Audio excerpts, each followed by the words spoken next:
Hello mayamda I ngasi utsagadribise kamdongna app form apply tawkanda resize tawgani haidi photo signature resize tawgani edo ai mayamda utjarake yengbiu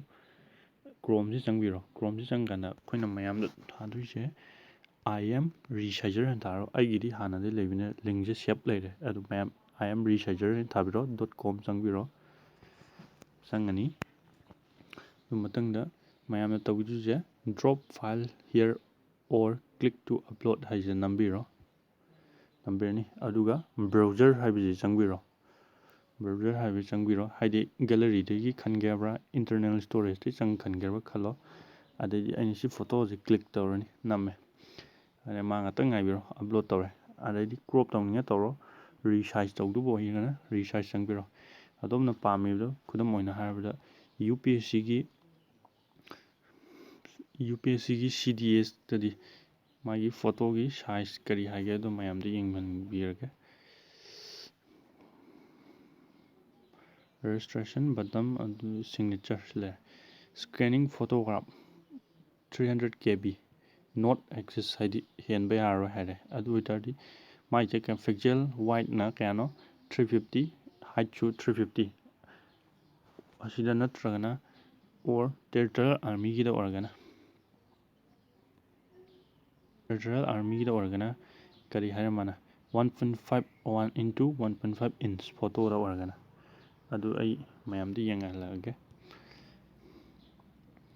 pixel hargana sida nambiro 350 into 350 UPSC gi organa adu sida resize changbiro han ba into UPSC ni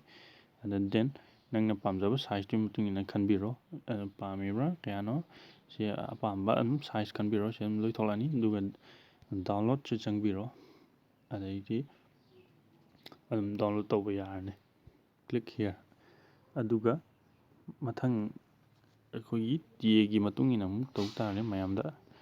TA gi danam inch pibani inch mu tawjarke mayam inch to on gargan on biro centimeter pama centimeter percent da pama percent da nambiro pama na da nambiro adagi mana hagibidu centimeter kya ba 1.5 into 1.5 centimeter haibne dasi nambiro adai num thokpirani aduga apamba somgi size to 70% handaba panbra 40 handaba panbra ido mayamda si num yengbiro aduga apamba download tawbiro aduga num yarani aduga download tawar matungda adomgi file du download haibadu changa leijaramani asum tawjana hoina photo tawgibudo naina signature gi amuk tawge hargidi changbiro gallery degi khangesu yare internal storage ti changaga apam banum khanbiro adum kem kairoi aigidi sida aina ai folder am sema thamjabani aduni ai signature se laujare signature lawre adaidi signature size se aina kya onba pame haibde UPSC gi CDS 2 gi matungina yengasi mayam CDS gi matungina di kari hara signature je kano 300 KB di henba yaroi 350 into 350 hara adu itadi koina sida 350 ibiro ngasai photo da tawgiudani saman tawbiro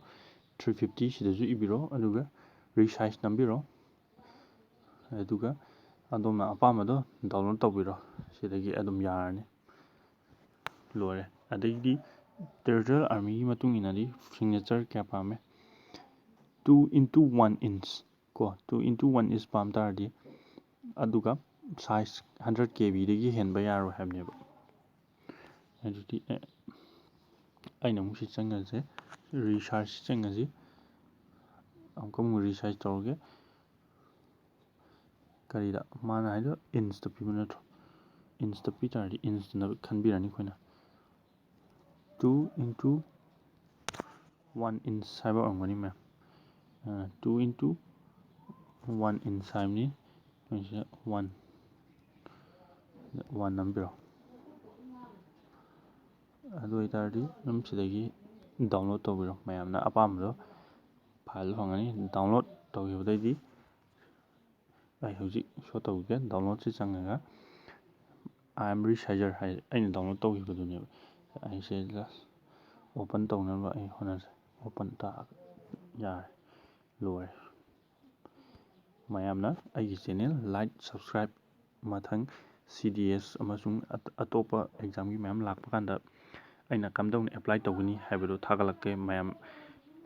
subscribe ꯇꯧꯕꯤꯌꯨ ꯕꯦꯜ icon ꯅꯝꯕꯤꯌꯨ thank you